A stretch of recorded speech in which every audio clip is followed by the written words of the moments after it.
Mes parents ont décidé d'emmener ma petite sœur en vacances à ma place, mais elle a fini par gâcher tout le voyage et s'est même fait arrêter. Maintenant, mes parents voient enfin sa vraie personnalité. J'ai 23 ans et une petite sœur, Lisa, de 18 ans, qui, honnêtement, je crois être l'incarnation même du chaos. Pendant des années, j'ai essayé de montrer à mes parents qui elle était vraiment, mais ils ne m'ont jamais écouté, du moins jusqu'à maintenant. Pour contextualiser, j'ai toujours eu une relation compliquée avec mes parents, principalement à cause de Lisa. Ils l'adoraient parce que ma mère avait fait une fausse couche avant sa grossesse, et cette perte l'avait profondément affectée. Quand Lisa est née quelques années plus tard, elle a été vue comme un véritable miracle, un rayon d'espoir qui a aidé à soulager la douleur de la perte précédente. Ils l'ont couverte d'amour et d'attention, la rendant le centre de tout dans notre famille. Et permettez-moi de clarifier. Quand nous étions enfants, j'aimais ma sœur. Cependant, peu à peu, j'ai commencé à remarquer que Lisa possédait un talent extraordinaire pour la manipulation. Elle savait déformer les histoires à son avantage et était maître dans l'art de se faire passer pour une victime. Lors d'un de mes anniversaires, j'ai reçu une magnifique montre de poche antique de mes grands-parents. J'étais extrêmement heureuse car ma grand-mère m'avait dit qu'il s'agissait d'un héritage familial. Lisa, cependant, était clairement jalouse et m'a demandé de la partager avec elle. J'ai refusé car c'était un cadeau spécialement pour moi. Comme mes parents ne pouvaient rien faire car c'était un cadeau des grands-parents, Lisa a ourdi sa propre vengeance. Cette nuit-là, sachant que j'avais une peur bleue des araignées, elle en a mis une dans ma tête d'oreiller, s'assurant que je la trouve en me couchant. Je me suis réveillé en sentant quelque chose ramper sur ma peau et j'ai commencé à crier désespérément. Mes parents sont accourus pour voir ce qui s'était passé et Lisa a feint la surprise et l'inquiétude. Plus tard, quand nous étions seuls, elle m'a avoué avec un sourire sinistre qu'elle avait fait cela exprès pour me donner une leçon. J'étais horrifié par la facilité avec laquelle elle avait admis tout cela sans une once de remords. Un autre épisode marquant a été quand, enfin, j'ai trouvé le courage d'inviter mon camarade de classe, Marc, à regarder un film avec moi. J'étais excité et j'avais soigneusement choisi une robe pour l'impressionner.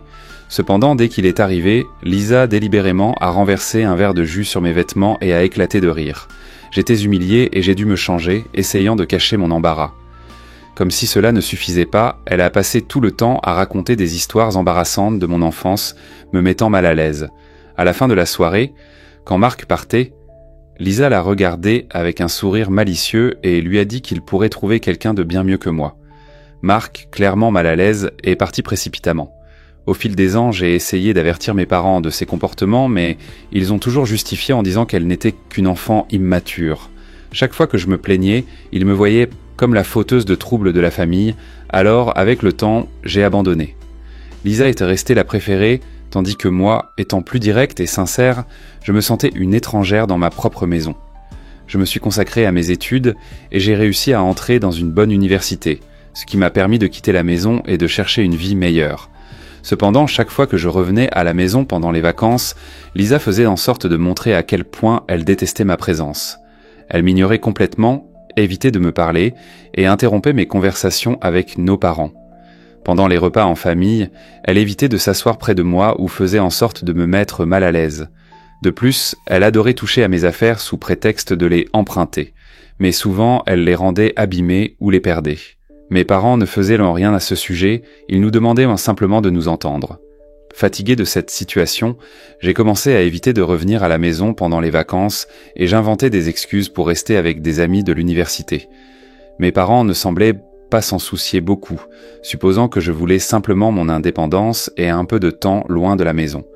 Lisa, quant à elle, n'a pas réussi à obtenir de bonnes notes pour entrer à l'université et a fini par choisir un cours dans une université communautaire, ce qui lui a permis de continuer à vivre avec nos parents. Aujourd'hui, je travaille pour une multinationale à San Francisco et j'aime beaucoup ce que je fais. Je garde encore un contact sporadique avec mes parents, mais je rentre rarement à la maison. Quant à Lisa, j'ai simplement coupé tout lien. Et puis récemment, mon père a eu une grosse frayeur. Mon père a subi une grave crise cardiaque, mais par miracle, il a survécu et a été emmené d'urgence à l'hôpital. Quand ma mère m'a appelé pour me le dire, j'ai immédiatement réservé mes billets et j'ai volé de retour à la maison pour être avec eux. Les médecins ont prescrit divers médicaments pour mon père et ont fortement recommandé qu'il commence à faire de l'exercice. Depuis qu'il a reçu son congé, il exprime souvent le désir de passer plus de temps en famille et mentionne fréquemment à quel point il a été chanceux d'échapper à la mort. J'ai compris le besoin de mon père, alors je suis resté quelques jours à la maison. Mon travail me permet de travailler à distance, donc ce n'était pas un problème. Cependant, j'ai remarqué que Lisa n'était pas du tout satisfaite de ma présence. J'ai essayé au maximum d'éviter les conflits. Après tout, nous étions plus âgés et je ne voulais pas me disputer. Un matin, pendant le petit déjeuner, mon père a suggéré que nous fassions un voyage en famille, puisque cela faisait longtemps que nous n'étions pas partis ensemble. Au début, j'ai hésité, mais sachant à quel point cela signifiait pour lui, j'ai accepté. Lisa, quant à elle, n'était pas du tout enthousiaste, mais elle n'avait pas d'autre choix que d'accepter les plans de notre père. Il s'est occupé de tous les détails, y compris les billets et l'hébergement. J'ai prévenu mes collègues de travail à l'avance de mon absence et j'ai demandé à ne pas être contacté pendant cette période, car je voulais profiter du temps avec nos parents. Cependant, quand nous sommes arrivés à l'aéroport, j'ai découvert que mon billet avait été annulé. J'ai échangé des regards confus avec mon père, qui insistait sur le fait qu'il avait acheté et payé tous les billets. En vérifiant mieux, nous avons réalisé que, parmi les 4 billets, seul le mien avait été mystérieusement annulé. Alors que j'essayais de comprendre la situation, j'ai regardé Lisa qui me fixait avec un sourire malicieux, le même regard que j'avais vu d'innombrables fois auparavant, chaque fois qu'elle réussissait à exécuter un de ses tours manipulateurs. À ce moment-là, il est devenu clair pour moi qu'elle avait annulé mon billet, probablement en utilisant l'ordinateur de mon père. J'ai commencé à l'accuser, mais elle a continué à sourire.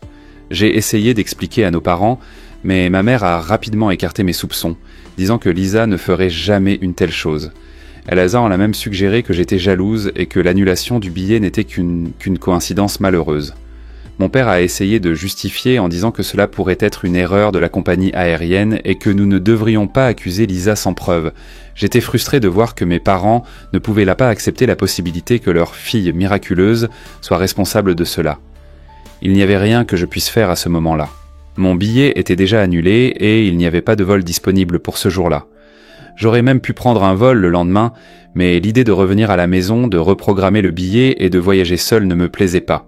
De plus, je craignais de devoir partager une chambre avec Lisa et de faire face à d'autres pièges pendant le voyage. Mon père a suggéré que nous retournions tous à la maison et que nous planifions un autre voyage plus tard, mais il a rapidement commencé à parler de combien il y avait longtemps qu'il n'avait pas pris de vacances. Ma mère a acquiescé, mentionnant que je voyageais beaucoup pour le travail, donc je ne perdrais pas grand-chose si je n'y allais pas. Ces mots m'ont profondément touché.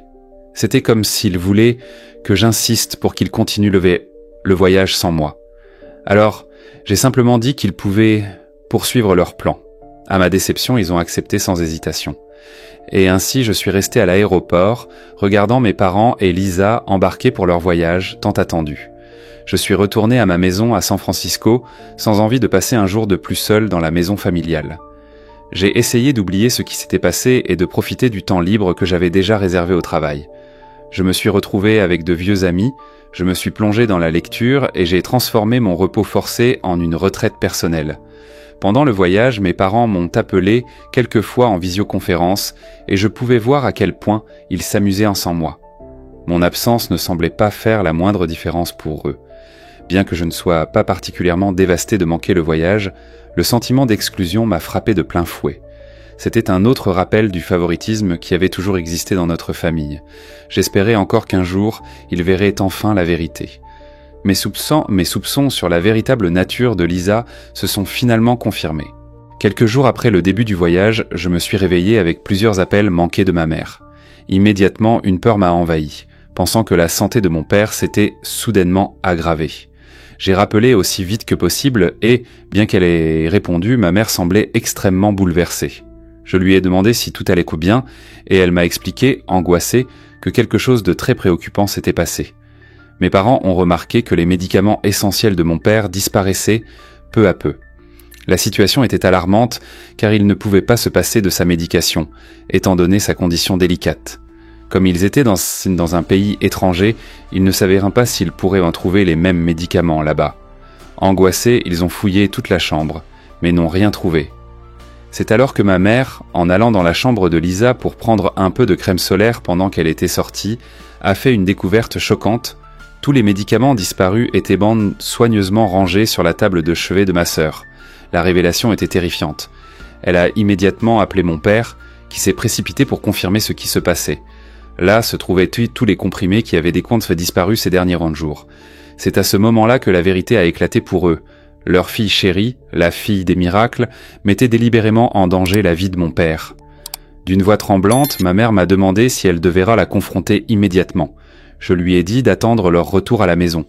Ils devaient là traiter la situation, garder leur calme et rassembler des preuves avant de l'affronter, car Lisa était maître dans l'art de la manipulation et inventerait sûrement une excuse pour échapper à la culpabilité.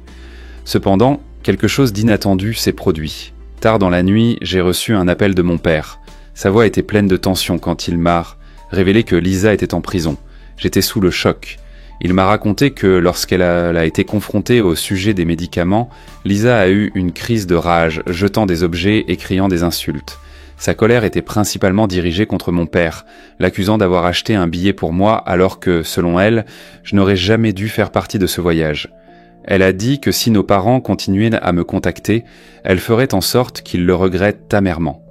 La crise de Lisa a rapidement escaladé et le chaos était tel que l'administration de l'hôtel a appelé la police. Quand les agents sont arrivés, elle a refusé de se calmer et les a insultés, ce qui a conduit à son arrestation. Comme il n'y avait pas grand-chose à faire à ce moment-là, Lisa resterait détenue pendant 24 heures. Pendant ce temps, mes parents ont décidé d'avancer leur retour à la maison, mais ils ont rapidement réalisé qu'ils ne pouvaient pas le faire. Leur passeport et portefeuille avaient disparu. Il était évident que Lisa les avait cachés ou jetés, les laissant coincés dans un pays étranger sans argent et sans identification.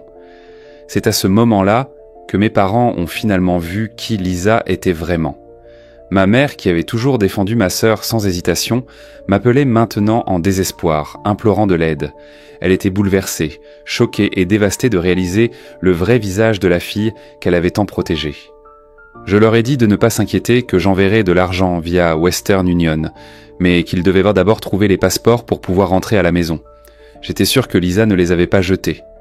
Elle les avait simplement cachés. Pour la première fois, mes parents ont reconnu que j'avais toujours eu raison à propos de Lisa et m'ont remercié pour mon aide, même après m'avoir laissé de côté pour le voyage. Ils m'ont demandé pardon pour ce qu'ils avaient en fait. Une partie de moi voulait leur pardonner, mais il était difficile d'oublier des années de négligence et de favoritisme. Ils m'avaient ignoré et maintenant, après avoir ressenti dans leur chair ce que j'avais déjà enduré, ils venaient en chercher ma compréhension. Mise à jour, mes parents m'appelaient Natekle tous les jours avec des nouvelles, et je devenais de plus en plus anxieuse à propos de la situation. Le lendemain de sa libération, Lisa a été pressée de rendre les passeports, car mes parents menaçaient d'appeler à nouveau la police. Sans autre choix, elle a finalement révélé où elle avait caché les documents. À leur retour à la maison, mes parents l'ont confrontée une fois pour toutes. Ils n'avaient fait plus de doute. Lisa représentait un risque réel et sa présence ne pouvait plus être tolérée. Ils lui ont dit fermement de rassembler ses affaires et de partir. Mon père ne pouvait pas se permettre de voir ses médicaments volés à nouveau, car la prochaine fois, cela pourrait être fatal. Cela a déclenché une autre explosion de colère de la part de Lisa, qui a commencé à crier sur mes parents, refusant de partir. Lisa a explosé en accusation contre mes parents, exprimant sa colère et son ressentiment. Elle a affirmé qu'elle ne voulait partager l'amour de nos parents avec personne d'autre et qu'elle s'était sentie poussée à bout quand ils avaient décidé de m'inviter pour le voyage. Avec insistance, elle a exigé que mes parents me déshéritent, affirmant qu'elle était plus que suffisante pour eux. C'est à ce moment-là que mes parents semblent avoir compris la profondeur de sa jalousie et à quel point elle rejetait ma présence dans la famille. Même quand ils ont essayé de la calmer, Lisa a continué à crier, lançant de nouvelles accusations. Dans un accès de désespoir et de fureur, elle a menacé de dire à tout le monde qu'elle avait été négligée et maltraitée dans son enfance, les accusant essentiellement d'abandon parental. Comme si cela ne suffisait pas, elle a déclaré que, s'il continuait à insister pour qu'elle quitte la maison, elle irait voir la police et ferait de fausses accusations contre eux. Holt. Cela a profondément effrayé mes parents, car ils sont des médecins respectés dans la communauté et savaient que ces allégations pourraient en ruiner leur réputation. Depuis lors, ils vivent dans un état constant de peur et d'anxiété. Ces derniers jours, la situation n'a fait qu'empirer. Quand Lisa a découvert que mes parents gardaient un contact fréquent avec moi, elle est devenue furieuse et a commencé à casser des assiettes. Pour rendre leur quotidien difficile, elle a commencé à cacher les clés de la voiture, rendant presque impossible pour eux de sortir pour travailler. Ce soir, ma mère m'a appelé en pleurs après un autre épisode chaotique. Pendant le dîner, Lisa a eu une crise parce qu'elle voulait que ma mère cuisine pour elle. Face à un refus, car ma mère était épuisée par le travail, Lisa est entrée dans une fureur, cassant des meubles dans la maison. Ensuite, elle est allée dans sa chambre et a mis la musique à fond, empêchant mes parents de se reposer. L'ambiance à la maison est devenue insupportable et je suis de plus en plus préoccupé par ce qui pourrait arriver. Avant, j'espérais que mes parents réaliseraient le vrai caractère de Lisa, mais maintenant je crains qu'elle puisse représenter une véritable menace pour eux. Je ne peux même pas revenir à la maison, car ma présence pourrait déclencher un conflit encore plus grave. J'essaie de convaincre mes parents de consulter un avocat pour trouver une solution définitive à cette crise. Cela semble être la seule façon de garantir leur sécurité et de restaurer la paix familiale. Mise à jour 2. L'arrestation de Lisa. Comme beaucoup l'avaient prédit, Lisa a fini par être arrêtée. Face à ses comportements de plus en plus agressifs, cela semblait inévitable. Pendant une dispute intense, elle a pris un couteau et a avancé vers nos parents. Terrifiés, ils n'ont eu d'autre choix que d'appeler la police. Les policiers sont arrivés rapidement et l'ont détenue pour agression. Avec Lisa sous garde, mes parents ont décidé qu'il était temps de prendre une décision définitive. Ils ont consulté un avocat qui les a conseillés sur le processus légal d'expulsion. Ils ont ensuite déposé une demande formelle pour que Lisa soit obligée de quitter la maison. Bien que cela ait été une décision douloureuse, c'était la seule façon de garantir leur sécurité. Malgré tout, mes parents ont choisi de ne pas porter plainte contre Lisa. Ils ne voulaient pas la voir en prison, ils voulaient simplement qu'elle quitte la maison. Ainsi, ils ont payé sa caution et, en la libérant, lui ont remis un avis formel d'expulsion, détaillant les raisons légales et le délai pour son départ. Pour éviter toute contestation, ils ont fait tout cela conformément à ce que la loi exige. Ensuite, ils sont allés au tribunal avec leur avocat pour lancer le processus judiciaire de son expulsion. Cela a été extrêmement difficile pour eux de traîner leur propre fille au tribunal, mais ils savaient qu'ils n'avaient pas d'autre choix. Le juge, après avoir analysé la situation, a officiellement décrété que Lisa devait quitter la maison. Si elle refusait de partir de son plein gré, les documents garantissaient que mes parents pouvaient mieux demander une intervention légale pour la faire partir. Maintenant, Lisa n'a plus que quelques jours avant de devoir quitter définitivement la maison. Mes parents commençant enfin à ressentir un soulagement, sachant qu'ils ont fait un pas important pour reprendre leur vie et retrouver la tranquillité. Cela a été une période très difficile, mais il y a de l'espoir que les choses s'améliorent après son départ. Pendant tout ce processus, j'ai gardé un contact constant avec mes parents et, pour les aider à se remettre de ce traumatisme, je prévois de les amener passer quelques semaines avec moi à San Francisco. Je pense qu'un peu de temps loin de tout sera essentiel pour qu'ils puissent se détendre, respirer de nouveaux airs et surtout pour que nous puissions profiter de moments ensemble. Je veux être à leur côté et leur apporter tout le soutien dont ils ont besoin. Mise à jour 3, réflexion sur Lisa. J'ai reçu des centaines de commentaires sur ma publication et j'ai pris le temps de les lire et de réfléchir à chacun d'eux. Beaucoup ont suggéré que Lisa pourrait avoir des problèmes de santé mentale et qu'il faudrait envisager une évaluation professionnelle. Le problème est que, comme elle est déjà adulte, nous ne pouvons pas l'obliger à passer une évaluation médicale contre sa volonté, même avec ses récentes crises d'ondes de violence. La forcer pourrait simplement compliquer encore plus une situation déjà délicate. Comme je l'ai mentionné dans la dernière mise à jour, mes parents sont partis à San Francisco pour passer quelques jours avec moi, cherchant un peu de répit après tout ce qu'ils ont traversé ces derniers mois. Hier soir, réunis autour de la table à manger, dans le confort de mon appartement, ils ont commencé à s'ouvrir à moi. Leur voix était empreinte d'humilité et de regret. Ils ont admis qu'au fil des ans, ils avaient été aveugles à la véritable nature de Lisa et, avec sincérité, m'ont demandé pardon. Mon père, saqué avec tristesse dans le regard, a confessé qu'il aurait dû prêter plus d'attention à mes avertissements. Il a reconnu qu'il n'aurait jamais imaginé que Lisa puisse agir de cette manière et que, pendant longtemps, il n'avait pas pu voir au-delà de sa façade charmante. Ma mère, visiblement émue, a renforcé les sentiments de mon père et a reconnu son erreur d'avoir minimisé mes préoccupations pendant toutes ces années. Sa voix tremblait alors qu'elle exprimait la douleur de réaliser à quel point ils avaient échoué avec moi en priorisant Lisa. Je les ai écoutés attentivement et leur ai dit que j'appréciais leurs efforts pour faire le premier pas vers la reconstruction de notre relation. J'ai partagé des souvenirs douloureux du tourment que j'ai vécu à cause des actions de Lisa. Mes parents étaient choqués et profondément bouleversés en réalisant l'étendue de la souffrance que j'avais endurée seule. Ils ont également rappelé comment le favoritisme envers Lisa avait affecté leur jugement. Comme ils ne s'attendaient pas à avoir un autre enfant, ils l'ont toujours considéré comme un bébé miraculeux, ce qui les a amenés à la traiter différemment. Maintenant, avec sincérité, ils imploraient mon pardon pour toutes ces années de négligence émotionnelle. C'était un moment doux amer pour moi. J'ai toujours désiré cette reconnaissance, mais je n'aurais jamais imaginé qu'elle viendrait de manière si difficile. Pour la première fois depuis de nombreuses années, nous affrontions honnêtement les problèmes qui avaient corrodé notre famille. Je leur ai dit que nous aurions besoin de temps pour reconstruire la confiance et nous avons tous convenu de travailler ensemble sur cela. Pendant qu'ils sont ici, je prévois de profiter au maximum du temps passé avec eux. Mise à jour 4, un nouveau départ. Au fil des jours, nous avons passé plus de temps ensemble à explorer les rues vibrantes de San Francisco, à partager des repas tranquilles et à simplement profiter de la compagnie les uns des autres. Cela a été un processus de reconnexion, reconstruisant des liens qui avaient tant été usés par des années de déni et de favoritisme.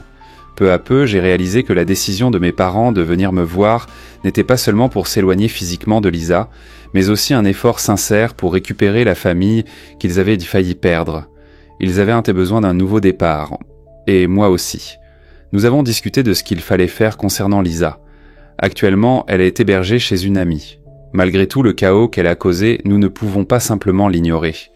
Mes parents ressentent toujours un profond sens de responsabilité envers elle, indépendamment de ses actions impardonnables. Nous avons conclu que son comportement pourrait ne pas être simplement de la rébellion ou de la manipulation, mais un signe de problème plus profond. Nous avons donc décidé d'explorer la possibilité d'une évaluation professionnelle pour mieux comprendre son état. Cependant, comme Lisa est déjà adulte, nous ne pouvons pas l'obliger à chercher de l'aide. Notre stratégie sera de l'encourager à le faire par elle-même. Mes parents prévoient de reprendre contact avec Lisa dès leur retour à la maison, en essayant d'ouvrir un canal de dialogue. Pour ma part, je préfère garder mes distances, car elle garde encore beaucoup de rancune envers moi, et mon intervention pourrait aggraver la situation.